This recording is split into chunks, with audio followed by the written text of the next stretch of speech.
नमस्कार दोस्तों, कामयाबी तक चैनल में आपका स्वागत है। आज हम केमिस्ट्री का भाग कराने वाले हैं, नंबर 1 भाग। यदि आप कामयाबी चैनल पर नए हैं तो कामयाबी चैनल को सब्सक्राइब करें और बेल आइकन को दबाएं। तो यह है जो आज हम केमिस्ट्री का फर्स्ट पार्ट कराने वाले हैं। ये सभी परीक्षाओं के लिए अति महत्वपूर्ण है। यह 10वीं 11वीं 12वीं यहाँ तक कि गवर्नमेंट के जो भी एग्ज़ाम होते हैं उसमें जहाँ साइंस पूछी जाती है उसके लिए अति महत्वपूर्ण है। तो हम शुरू करते हैं। हमारा टॉपिक रहेगा आज S block element. S block element में हम पढ़ेंगे दो प्रकार के। ये दो प्रकार के होते हैं। एस ब्लॉक एलिमेंट में दो ग्रुप होते हैं। पहला होता है एल्कली मेटल, दूसरा होता है एल्कलाइन अर्थ मेटल। तो एल्कली मेटल के बारे में आज हम करने वाले हैं। एल्कली मेटल दो ग्रुप होते हैं, एल्कली मेटल और एक एल्कलाइन अर्थ मेटल। इसके बारे में करेंगे और इसमें हम पढ़ने होंगे सोडियम के कंपाउंड पढ़ने वाले हैं, फिर लिथियम का और इनके यूज क्या कहाँ यूज होते हैं, क्या क्या कहते हैं। तो शुरू करते हैं। यदि आपने कामयाबी चैनल को सब्सक्राइब नहीं किया तो सब्सक्राइब करें और इस वीडियो को अपने दोस्तों को शेयर करें। तो शुरू करते हैं। एस ब्लॉक एलिमेंट दो ग्रुप से बिलोंग करता है। फर्स्ट ग्रुप एलिमेंट होते हैं। नंबर 1 लिथियम का एटॉमिक नंबर तो होते हैं, सिंबल होता है 3। सोडियम का सिंबल होता है Na और एटॉमिक नंबर होता है 11। पोटासियम का सिंबल होता है K और एटॉमिक नंबर होता है 19। रुबिडियम का सिंबल होता है Rb और एटॉमिक नंबर होता है 37। सेशियम का सिंबल होता है CS और एटॉमिक नंबर होता है 55। और फ्रेंशियम का एटॉमिक नंबर होता है 87 और इसका जो सिंबल है वो सिंबल है Fr। इन्हें हम एल्कली मेटल कहा जाता है। क्यों एल्कली मेटल कहते हैं? और ये दो फॉर्म में होता है, केवल एक ही फॉर्म में पाया जाता है, हाइड्रोक्साइड फॉर्म में ये पाया जाता है। They are strong alkaline nature, strong alkaline होती है नेचर में। और दूसरे ग्रुप की बात करें, दूसरे ग्रुप के एलिमेंट है हमारे पास में बेरियम का एटॉमिक नंबर होता है 4 और इसका जो सिंबल होता है वह होता है Be। तो अब दूसरा एलिमेंट होता है मैग्नीशियम का सिंबल होता है Mg और एटॉमिक नंबर होता है 12। कैल्शियम का एटॉमिक नंबर होता है 20 और सिंबल होता है Ca। स्ट्रोंटियम का सिंबल होता है Sr और एटॉमिक नंबर होता है 38। और वेरियम का एटॉमिक नंबर होता है 56 और सिंबल होता है Ba। और रेडियम का एटॉमिक नंबर होता है 88 और इसका सिंबल होता है Ra। और ये इन्हें हम क्या का नाम देते हैं? इन्हें नाम से पुकारा जाता है जिसका नाम होता है एल्कलाइन अर्थ मेटल। और they can be exist in oxide and hydroxide form में ये पाए जाते हैं। अब हम बात करते हैं शुरुआत हम कहाँ से करेंगे? शुरुआत करेंगे पहला एलिमेंट से जिसे हम एल्कली मेटल कहा जाता है। तो एल्कली मेटल की प्रॉपर्टी है और इसमें हम सोडियम के कंपाउंड जैसे कि washing soda, caustic soda, common salt और बेकिंग सोडा आदि के बारे में भी आज हम पढ़ने वाले हैं। तो बात करते हैं हम इसके एल्कली मेटल की प्रॉपर्टी ऑफ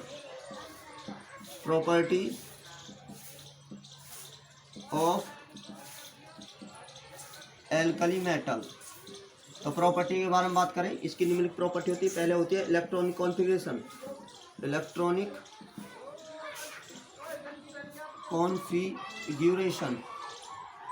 कॉन्फ़िगरेशन। तो इसका जो इलेक्ट्रो कॉन्फ़िगरेशन होता है वो होता है NS1। इसका इलेक्ट्रो कॉन्फ़िगरेशन कितना होता है? इसका इलेक्ट्रो कॉन्फ़िगरेशन होता है NS1। NS number of electron है, S सीधा ऑर्बिटल है। तो ये होता है इसका। अगर ये बात करें तो they are readily lose the electron. तो ये क्या करेंगे? They are readily lose of electron को आसानी से खो देते हैं और इसलिए ये क्या होते हैं? Give the mono covalent to give, क्या देंगे? टू गिव मोनो कोवलेंट, क्या देते हैं? मोनो कोवलेंट देते हैं। और एक they can not be found in free state. और ये they can not found in free state, ये स्वतंत्र अवस्था में नहीं पाते, हमेशा ये कहाँ पाए जाते हैं? और ये they are most electropositive. They are क्या होते हैं? ये होते हैं मोस्ट इलेक्ट्रोपॉजिटिव होते हैं। अब बात करें दूसरी प्रॉपर्टी, जो जिसकी दूसरी प्रॉपर्टी है वो है एटॉमिक एंड आयनिक रेडियाई। दूसरी प्रॉपर्टी है इसकी एटॉमिक एंड आयोनिक रेडियाई। तो इसकी जो दूसरी प्रॉपर्टी होती है atomic and ionic radii, atomic radius में बात करें, ये क्या होते हैं, दे आर इंक्रीज, ये इंक्रीज होते हैं, गोज डाउन द ग्रुप, जब हम डाउन द ग्रुप, जब हम ग्रुप में नीचे की तरफ जाते हैं तो ये इनकी जो क्षमता होती है, एटॉमिक और आयनिक रेडियस होती है, वो क्या होती है, बढ़ जाती है। और कहाँ से बढ़ेगी, और बढ़ जाती है, और इसका एटॉमिक साइज भी क्या हो जाता है, बढ़ जाता है। कारण पूछे, due to increasing atomic size, क्या होता है, increasing atomic size, increasing atomic size इसका बढ़ जाता है। कहाँ से, फ्रॉम लिथियम टू, कहाँ से कहाँ तक, फ्रॉम लिथियम टू सीशियम तक, लिथियम टू सीशियम तक ये बढ़ती है। आगे बात करें आयनेशन एंथैल्पी, आगे बात करें तीसरी प्रॉपर्टी आयोनाइजेशन एंथैल्पी। इनकी आयोनाइजेशन एंथैल्पी क्या होती है, डिक्रीज होती है डाउन द ग्रुप, जब हम डाउन द ग्रुप, जब ये हम नीचे की तरफ जाते हैं तो इसकी आयोनाइजेशन एंथैल्पी क्या होती है, आयोनाइजेशन एंथैल्पी घट जाती है।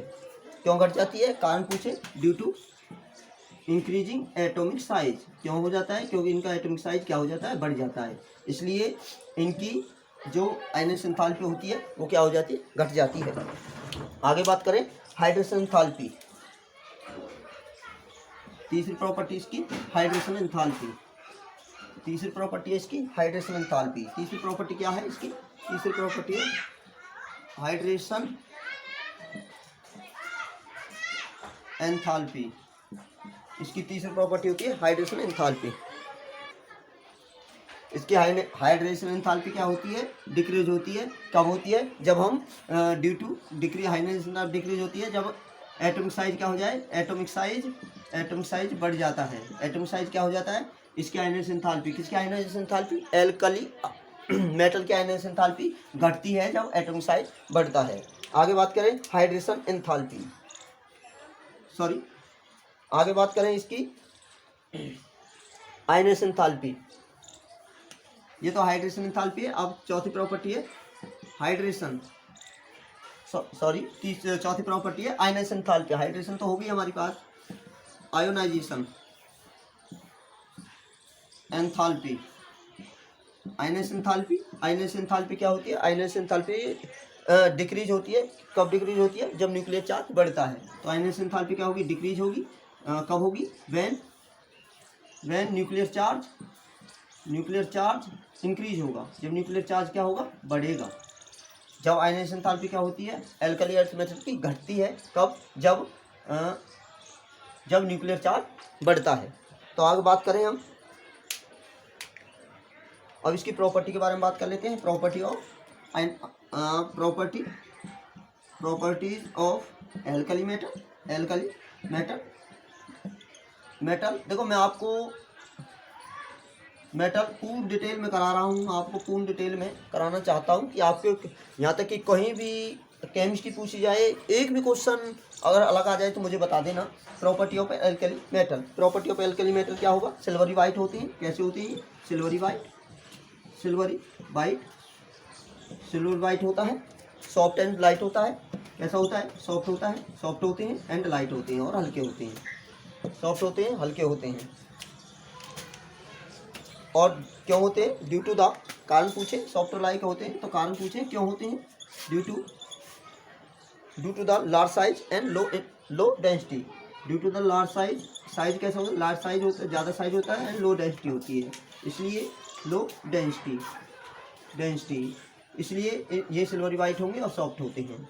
आगे बात करें अगली प्रॉपर्टी इसकी प्रॉपर्टी होती है low melting point, boiling point होता है और वीक मेटालिक बॉन्ड होता है।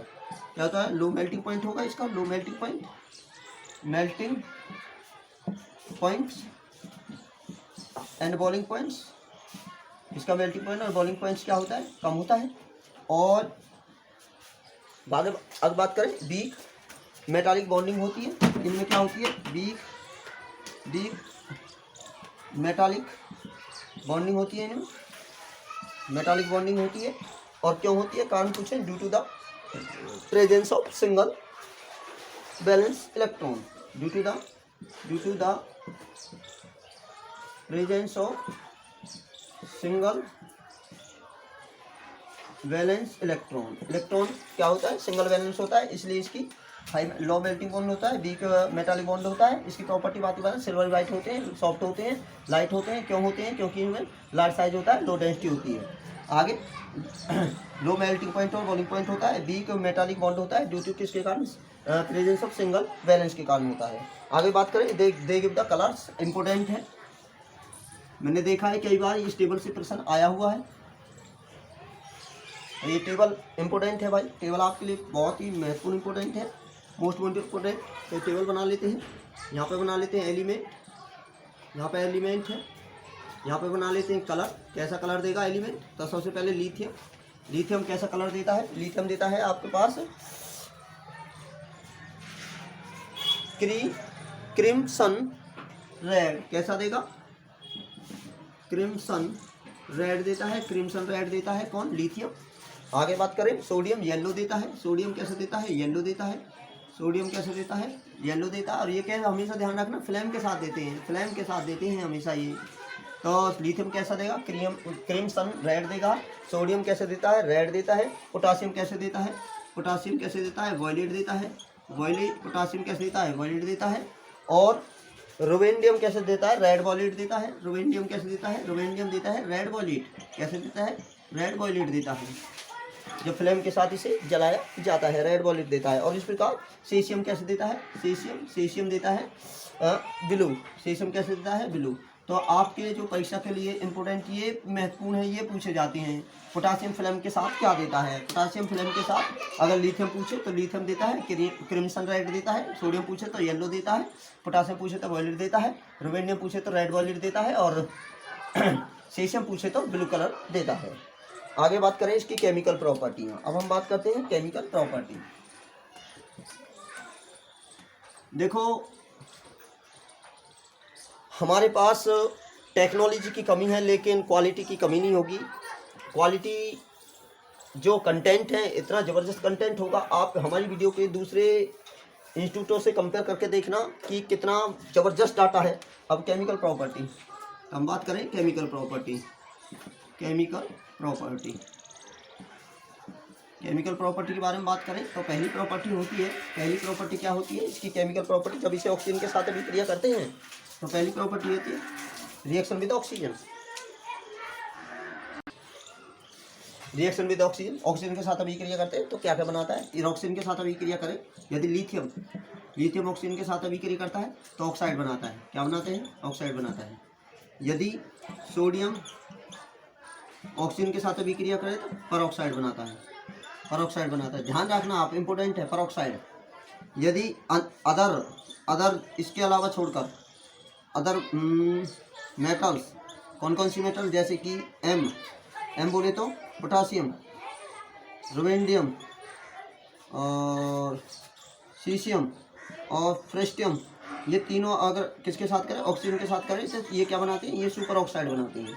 क्या बनाते हैं, सुपर ऑक्साइड बनाते हैं। आगे दूसरी प्रॉपर्टी के बारे में बात करें, दूसरी प्रॉपर्टी होती है, और ये ऑक्सीजन के साथ अभिक्रिया बनाते हैं, लेकिन दो एलिमेंट देखो रेयर के अति महत्वपूर्ण है, सोडियम और पोटासियम। सोडियम और पोटासियम को हमेशा कहाँ रखते हैं, इन्हें हमेशा रखते हैं केरोसिन ऑयल में। कहाँ रखते हैं, केरोसिन ऑयल में स्टोर किया जाता है इन्हें, केरोसिन ऑयल में इन्हें स्टोर किया जाता है। स्टोर किया जाता है, क्यों किया जाता है, क्योंकि ये क्या एयर के साथ क्या कर जाते हैं, रिएक्शन कर जाते हैं, एयर के साथ रिएक्शन कर जाते हैं, और ये क्या कर देते हैं, एक्सपोज हो जाते हैं, ये जल जाते हैं। तो ये ज़्यादा विक्रियाशील होते हैं, कौन कौन से, सोडियम और पोटासियम मोस्ट रिएक्टिव होते हैं, इसलिए इन्हें हम कहाँ रखते हैं, केरोसिन ऑयल में रखा जाता है। ये 8वीं के इंपॉर्टेंट क्वेश्चन भी है, कई बार क्वेश्चन पूछा भी गया है। आगे बात करें, जब ये दूसरी प्रॉपर्टी है, जब इसे पानी में मिलाया जाता है तो ये हमेशा क्या बनाते हैं, दूसरी प्रॉपर्टी है इसकी, जब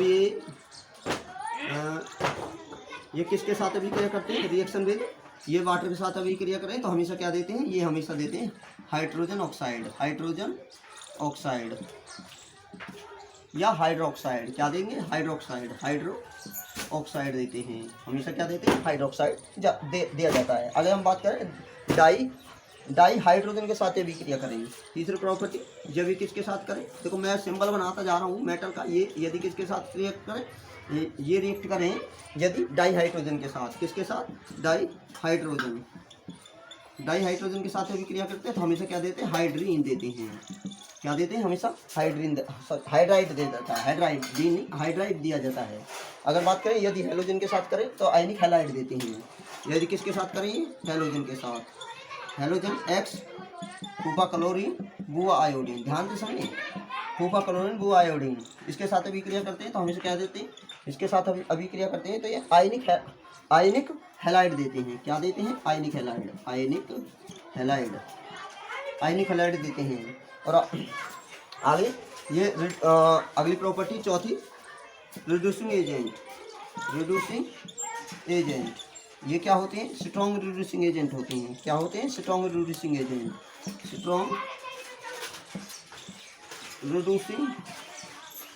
होते हैं। ये कैसे होते हैं, स्ट्रॉन्ग रिड्यूसिंग एजेंट होते हैं। अगर बात करें हम यूज ऑफ एल्कली मेटल के उपयोग, एल्कली मेटल के यूज ऑफ एल्कली मेटल के उपयोग। तो सबसे पहले हम लिथियम, तो सबसे पहले लिथियम का प्रयोग कहाँ करेंगे, लिथियम का प्रयोग हम करते हैं make the useful alloy, make the useful alloy, इससे बनाए जाते हैं। जैसे कौन कौन से अलॉय बनाए जाते हैं, यदि इसे हम लिथियम को एल्यूमिनियम के साथ मिला दें, लिथियम के साथ एल्यूमिनियम के साथ मिला, एयरक्राफ्ट बनाया जाता है। तो क्या बनाया जाता है, इससे एयरक्राफ्ट बनाया जाता है। यूजफुल अलॉय में बात करें, लिथियम को यदि हम एल्यूमिनियम के साथ मिला दें तो ये एयरक्राफ्ट बनाने के लिए, कहाँ कहते हैं, एयरक्राफ्ट बनाने के लिए इसका प्रयोग है। यदि इसे हम लिथियम को किसके साथ मिला दें, यदि इसे हम मैग्नीशियम के साथ मिला दें तो ये किसके साथ, आर्मोर्स प्लेट बनाने के लिए, कहाँ, आर्मोर प्लेट्स बनाने के लिए इसका प्रयोग किया जाता है। आगे बात करें इसका यूज हम कहाँ करते हैं, इसका यूज थर्मोमीटर रिएक्शन में, थर्मो न्यूक्लियर रिएक्टर में किया जाता है। इसका रिएक्शन कहाँ करें, इसका थर्मो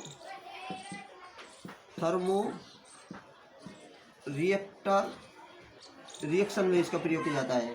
इसका प्रयोग हम इलेक्ट्रोकेमिकल सेल बनाने में करते हैं। कहाँ करते हैं, इलेक्ट्रोकेमिकल सेल बनाने में इसका प्रयोग किया जाता है। आगे बात करें हम सोडियम, सोडियम का प्रयोग कहाँ करते हैं हम, सोडियम का प्रयोग करते हैं हम anti knock addictive of the petrol, anti knock में इसका प्रयोग करता है, anti knock addicting of petrol में इसे मिलाया जाता है। आगे बात करें लिक्विड सोडियम का प्रयोग हम कहाँ करते हैं, कूलेंट के लिए करते हैं। कहाँ करते हैं, कूलेंट के लिए करते हैं, किस में करते हैं, न्यूक्लियर रिएक्टर में। किसमें, न्यूक्लियर रिएक्टर में इसका प्रयोग किया जाता है। आगे बताइए सोडियम ऑक्साइड, ये है सोडियम ऑक्साइड। सोडियम ऑक्साइड का प्रयोग हम ऑक्सीडाइजिंग एजेंट के रूप में करते हैं। कहाँ करते हैं, ऑक्सीडाइजिंग एजेंट के रूप में इसका प्रयोग किया जाता है। आगे बात करें पोटासियम, पोटासियम का प्रयोग हम कहाँ करते हैं, पोटासियम का प्रयोग हम करते हैं बायोलॉजिकल सिस्टम में। कहाँ करते हैं, बायोलॉजिकल सिस्टम में इसका प्रयोग किया जाता है। इसका प्रयोग हम फर्टिलाइजेशन में करते हैं, खाद में, फर्टिलाइजर, किसका, पोटासियम क्लोराइड का फर्टिलाइजेशन में प्रयोग करते हैं। और इसका प्रयोग हम कौन सा, पोटासियम KONOH, पोटासियम हाइड्रोक्साइड का प्रयोग हम कहाँ करते हैं, पोटासियम हाइड्रोक्साइड का प्रयोग सॉफ्ट बनाने के लिए करते हैं। कहाँ करते हैं, सॉफ्ट बनाने के लिए करते हैं, मृदु साबुन बनाने के लिए करते हैं। अब बात करें सेशियम, अगर बात करें यूज में बात करें तो यूज में सेशियम का प्रयोग हम कहाँ करते हैं, सेशियम का हम डिवाइजिंग फोटो इलेक्ट्रिक सेल में करते हैं। सेशियम का प्रयोग हम कहाँ करते हैं, फोटो इलेक्ट्रिक सेल में। कहाँ करते हैं, फोटो इलेक्ट्रिक सेल में इसका प्रयोग किया जाता है। अब बात करें some important compound of sodium के कुछ महत्वपूर्ण यौगिक, अति महत्वपूर्ण है। ये 10वीं के लिए भी है, 11वीं के लिए भी है, 12वीं के लिए भी है, यहाँ तक कि गवर्नमेंट में आने वाले सभी एग्जाम में जहाँ साइंस पूछी जाती है उसके लिए भी महत्वपूर्ण है। अब सम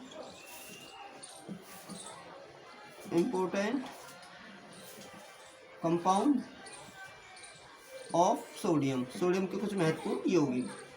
तो सबसे पहले सोडियम के यौगिक में बात करें तो सबसे पहला होगा हमारे पास में, जिसे नाम दिया जाता है सोडियम कार्बोनेट। क्या नाम होता है? Sodium carbonate. सोडियम पहला होता है सोडियम कार्बोनेट, सोडियम कार्बोनेट। तो सबसे पहले सोडियम कार्बोनेट के बारे में बात करें तो सोडियम कार्बोनेट का जो सूत्र होता है, इसका फॉर्मूला होता है Na2CO3 इंटू 10H2O। अगर ये होता है इसका सोडियम कार्बोनेट। इसके बाद दूसरा नाम बात करें तो इसे हम क्या नाम देते हैं? इसे वाशिंग सोडा भी कहा जाता है। इसे क्या कहते हैं? वाशिंग सोडा, धोने का सोडा भी इसे कहा जाता है। अगर इसके केमिकल नेम के बारे में बात करें तो इसका केमिकल नेम, इसका रासायनिक नाम होता है sodium carbonate decahydrate.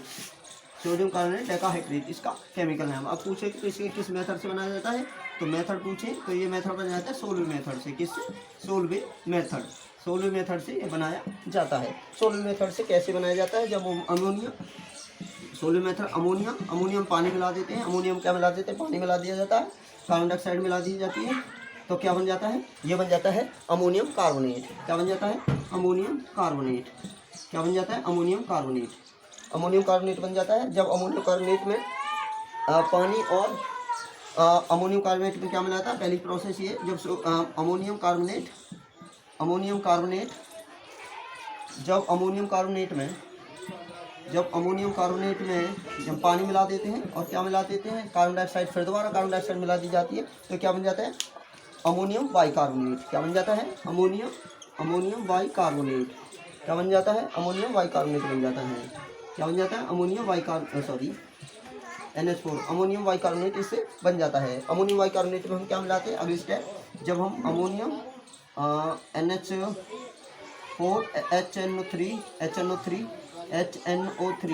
CO3 ammonium carbonate हम क्या मिलाते हैं? कॉमन साल्ट मिला देते हैं। तो कॉमन साल्ट मिला देते हैं तो हमारा भी कंपाउंड बन जाता है जिसे कहते हैं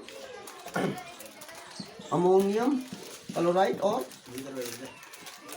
सोडियम बाइकार्बोनेट। अमोनियम क्लोराइड और सोडियम बाइकार्बोनेट। और लास्ट में जो स्टेप होती है, प्रिपरेशन की लास्ट स्टेप होती है, जब हम अमोनियम बाइकार्बोनेट में क्या मिला देते हैं? अमोनियम बाइकार्बोनेट को हम गर्म कर देते हैं। तो क्या कर देते हैं? गर्म कर देते हैं तो आपको क्या मिल जाता है? तो हमें प्राप्त हो जाता है क्या? Soda ash. क्या प्राप्त हो जाता है? सोडा ऐश प्राप्त हो जाता है। सोडा ऐश इससे प्राप्त हो जाता है। सोडा ऐश में हम क्या मिला देते हैं? सोडा ऐश में हम जब मिला देते हैं वाटर, फिर सोडा ऐश में क्या मिला दिया जाता है? वाटर मिला दिया जाता है और क्या बन जाता है? जिसे कहते हैं वाशिंग सोडा। 10 मॉलिक्यूल्स मिला दिए जाते हैं NaCO3 इंटू 10H2O। ये बन जाता है वाशिंग सोडा। वाशिंग सोडे की प्रोसेस इस प्रकार होती है। तो केमिकल फॉर्मूला के बारे में बात करें तो फॉर्मूला होता है Na2CO3 into 10H2। Common name की बात करें तो वाशिंग सोडा। केमिकल नाम की बात करें तो इसका केमिकल होता है सोडियम कार्बोनेट डेकाहाइड्रेट। मेथड की बात करें, किस मेथड से बनाया जाता है? ये बनाया जाता है सोलवे मेथड से बनाया जाता है। ये प्रिपरेशन बनाने की विधि देखो, तब हम अमोनियम में क्या मिलाते हैं? पानी मिलाते हैं, कार्बन डाइऑक्साइड मिलाते हैं तो अमोनियम कार्बोनेट बन जाता है। अमोनियम कार्बोनेट में हम पानी और कार्बन डाइऑक्साइड द्वारा मिलाते हैं, अमोनियम बाइकार्बोनेट बन जाता है। अमोनियम बाइकार्बोनेट में सोडियम क्लोराइड मिलाकर कॉमन साल्ट मिला दिया जाता है, अमोनियम क्लोराइड और सोडियम कार्बोनेट बन जाता है, बाइकार्बोनेट बन जाता है। जब हम सोडियम कार्बोनेट को गर्म करते हैं तो क्या बन जाता है? सोडा ऐश बन जाता है। सोडा ऐश में हम क्या मिला देते हैं? सोडा ऐश में अगेन पानी मिला दिया जाता है और हमें प्राप्त हो जाती है किसकी? वाशिंग सोडा की। तो हम बात करें हम इसके प्रॉपर्टी के बारे में बात करें तो इसकी प्रॉपर्टी क्या होती है? तो प्रॉपर्टी होती है प्रॉपर्टीज के बारे में बात करें तो क्या होता है? वाइट क्रिस्टल होता है। कैसा होता है बेटा? White crystal solid. पहली प्रॉपर्टी होती है वाइट क्रिस्टलाइन सॉलिड। पहली प्रॉपर्टी क्या होती है? ये वाइट क्रिस्टलाइन सॉलिड होती है। दूसरी प्रॉपर्टी सॉल्युबल इन वाटर। पानी में क्या होता है? घुलनशील होता है। दूसरी प्रॉपर्टी क्या होती है? पानी में घुलनशील होता है। तीसरी प्रॉपर्टी है ऑन हीटिंग। ठीक है, ऑन हीटिंग टू गिव। तो हमें क्या देता है? ये सोडा ऐश देता है। क्या देता है? Soda ash. इसका फॉर्मूला Na2CO3। सोडा ऐश प्राप्त हो जाता है। आगे बात करें तो इसके यूज। अब इसके यूज देखें, कहाँ यूज करेंगे इसके? यूज देखें, इसके यूज कहाँ किया जाता है? इसका यूज देखें, इसके यूज कहाँ करते हैं? इसका इसके यूज करेंगे। यूज के बारे में बात करें तो इसका प्रयोग किया जाता है वाटर सॉफ्टनिंग। कहाँ किया जाता है? Water softening. Remove the hardness of water, कोई बात ना, remove the hardness of water, पानी की कठोरता को दूर करने के लिए, पानी की कठोरता को दूर करने के लिए इसका प्रयोग किया जाता है। दूसरी बार बात करें, इसका प्रयोग हम क्लीनिंग एक्शन में किया जाता है। क्लीनिंग द क्लॉथ, कपड़ों को धोने के लिए भी इसका प्रयोग किया जाता है, कपड़ों को धोने के लिए भी इसका प्रयोग किया जाता है। आगे बात करें, इसका प्रयोग हम making paper textile and paint आदि इससे बनाए जाते हैं, ये इसके उपयोग हुए। आगे बात करें, अगला कंपाउंड हमारे पास है जिसका नाम है कॉमन साल्ट या टेबल साल्ट। अगला सोडियम के कंपाउंड है टेबल साल्ट या कॉमन साल्ट। फॉर्मूले की बात करें तो इसका जो फॉर्मूला होता है वह होता है NaCl, इसका फॉर्म। और इसका नाम की बात करें, केमिकल सोडियम क्लोराइड, क्या कहते हैं इसे, सोडियम क्लोराइड इसका नाम। और इसे दूसरे नाम से पुकारते हैं जिसे कहते हैं टेबल साल्ट। और इसकी प्रिपरेशन की बात करें तो ये प्रिपरेशन सबसे ज़्यादा प्रिपरेशन की बात करें तो मोस्ट अबंडेंट इन, ये पाया जाता कहाँ है, प्रेजेंस देखें इसकी कहाँ होता है, प्रेजेंस। तो इसकी प्रेजेंस के बारे में बात करें तो most abundance in sea water, समुद्र के पानी में लगभग कितने 7.5 से 9.5% तक समुद्र के पानी में पाया जाता है। अब इसकी प्रिपरेशन की बात करें तो इस प्रिपरेशन कैसे बनाया जाता है, it is obtain from the evaporation,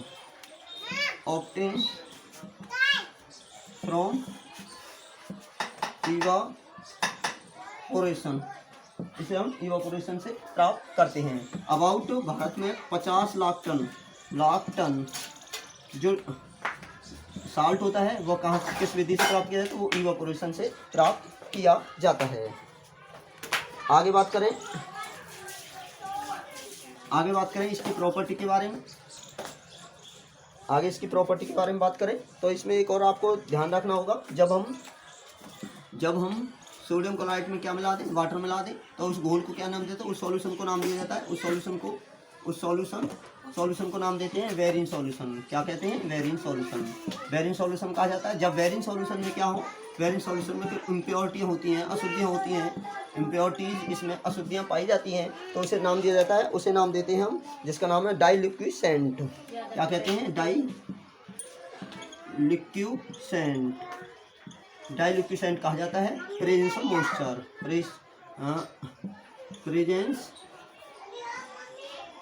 of moisture, नमी की उपस्थिति होती है इन एटमॉस्फेयर में। अब इसकी बात कर लेते हैं हम इसकी प्रॉपर्टी देखें, इसकी प्रॉपर्टी क्या होती है। कॉमन साल्ट की प्रॉपर्टी, पहली प्रॉपर्टी होती है मेल्टिंग पॉइंट। इसका जो मेल्टिंग पॉइंट होता है इसका 1081 केल्विन, 1081 इसका मेल्टिंग पॉइंट होता है। इसकी जो सॉल्युबिलिटी होती है, सॉल्युबिलिटी 36.0 ग्राम इन 100 ग्राम वाटर घुल सकता है। और यह हाई टेम्परेचर पर क्या हो जाता है, इसकी सॉल्युबिलिटी इंक्रीज हो जाती है। कब इंक्रीज हो जाती है, हाई टेम्परेचर पर। कब हो जाती है, हाई टेम्परेचर इसकी सॉल्युबिलिटी बढ़ जाती है। आगे बात करें इसके यूज के बारे में। अब इसका यूज देखें,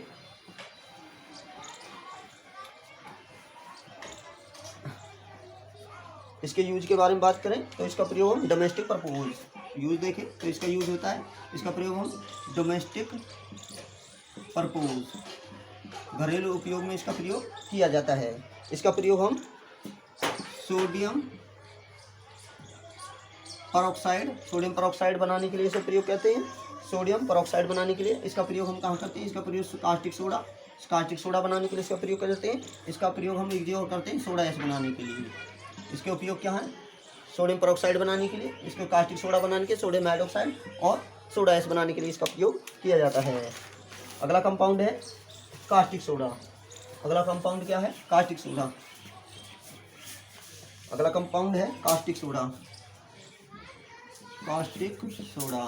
कास्टिक सोडे के बारे में बात करें तो इसका फॉर्मूला होता है NaOH। कास्टिक सोडा के बारे में बात करें तो कास्टिक सोडा का जो सूत्र होता है वो है NaOH। इसका नाम होता है, केमिकल नाम के बारे में पता है, sodium hydrogen oxide, hydrogen oxide इसका ये होता है। और इसकी प्रिपरेशन की बात करें तो इसे इलेक्ट्रोलाइसिस बनाया जाता है। किससे बनाया जाता है? इलेक्ट्रोलाइसिस मेथड से इसे बनाया जाता है। अब कैसे बनाया जाता है? इलेक्ट्रोलाइसिस मेथड से कैसे बनाया जाता है? जब हमारे पास में वेरिन होता है, ये वेरिन के अंदर क्या मिलाते हैं? इलेक्ट्रॉन में हम क्या करें? मरकरी की प्रेजेंस में क्या बन जाता है? सोडियम प्लस में अमलगम सोडियम प्लस में अमलगम बन जाता है, बन जाता है। ठीक है। और अमलगम में तीसरी आगे बात करें, जब ये अमलगम होता है सोडियम अमलगम में क्या मिला देता है? वाटर मिला दिया जाता है और आपको क्या प्राप्त हो जाती है? सोडियम हाइड्रोक्साइड की प्राप्ति हो जाती है। तो अब बात करें इसके प्रॉपर्टी बात करें तो इसकी प्रॉपर्टी क्या होती है? पहली प्रॉपर्टी इसकी होती है कैसा होता है? वाइट होता है और ट्रांसलेंट सॉलिड होता है। कैसा होता है? वाइट एंड ट्रांसुलेंट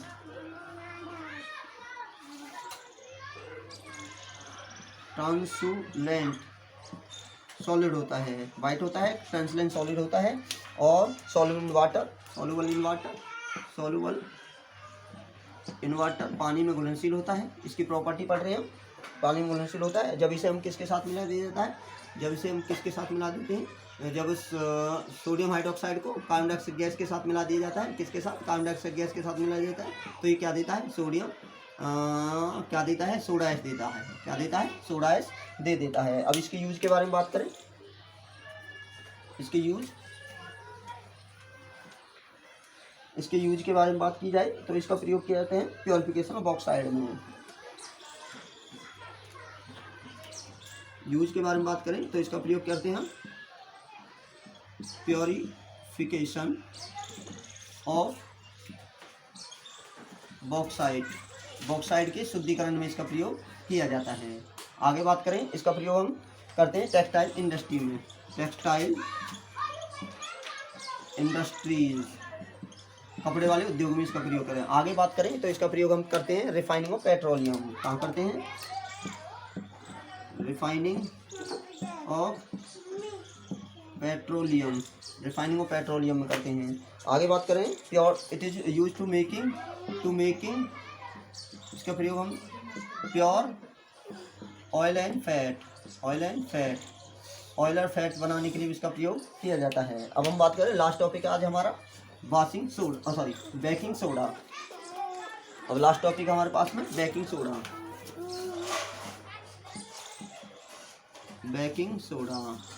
की बात करें, फॉर्मूला NaHCO3।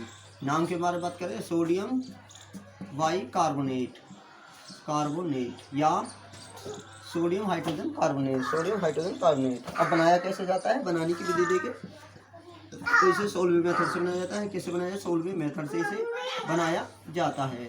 सोलवे मेथड से बनाया जाता है। कैसे बनाया जाता है? जब हम सोडा एस में क्या मिला देते हैं? सोडा एस में क्या मिला देते हैं? पानी मिला देते हैं। पानी को किस में छोड़ देते हैं? कार्बन डाइऑक्साइड में छोड़ देते हैं। आपको क्या प्राप्त होती है? सोडियम कार्बोनेट की प्राप्ति हो जाती है, जिसे हम क्या कहते हैं? बेकिंग सोडा कहा जाता है। इसके प्रॉपर्टी की बात करें तो प्रॉपर्टी क्या होती है? इसकी प्रॉपर्टी होती है, इसकी प्रॉपर्टी की हमारा बात करें तो वाइट क्रिस्टल होता है। कैसा होता है? वाइट क्रिस्टल होता है। दूसरी बार प्रॉपर्टी बात करें, सॉल्युबल इन वाटर होता है। कैसा होता है? सॉल्युबल इन वाटर, पानी में घुलनशील होता है। आगे बात करें, नॉन कोरोसिव होता है। मतलब जंगित नहीं लगता, इसे कोरोसिव नहीं होता, जंगित नहीं होता। यूज के बारे में बात करें, इसके यूज के बारे में बात करें तो इसके उपयोग कहाँ का करते हैं? इसका प्रयोग हम करते हैं एंटासिड करते हैं इन मेडिसिन। यूज एज एंटासिड में इसका प्रयोग किया जाता है इन मेडिसिन। ठीक है, एंटासिड में इसका प्रयोग किया जाता है। आगे बात करें, मेकिंग बेकिंग पाउडर